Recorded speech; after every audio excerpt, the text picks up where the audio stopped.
Hey there! Welcome to today's video, where we're tackling a problem that many Windows XP users might run into. Imagine working on an old computer running Windows XP, connected to a beast machine that operates using software only compatible with Windows XP. The boot.ini file on this PC has a mysterious execute switch, which is not commonly found in Microsoft's boot.ini specifications. What could this execute command mean in the Windows XP boot.ini file? Let's dive into this intriguing problem and shed some light on it. Now, let's talk about the solution to our little mystery. The execute switch actually turns off DEP, data execution prevention, specifically the use of the index bit for memory execute protection.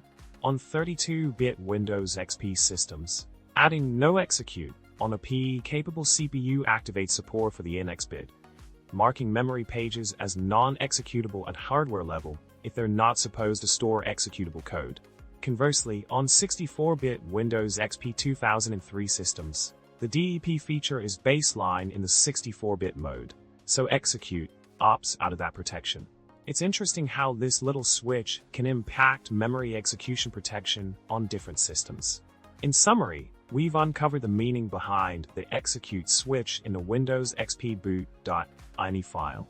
By turning off DEP, it affects memory execution protection using the index bit, offering a way to opt out of this feature on certain systems. It's fascinating how these small details can have significant implication for the functioning of software on legacy systems. Well, that's all for today's video.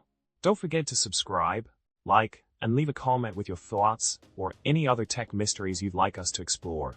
Until next time, stay curious and keep exploring the fascinating world of technology.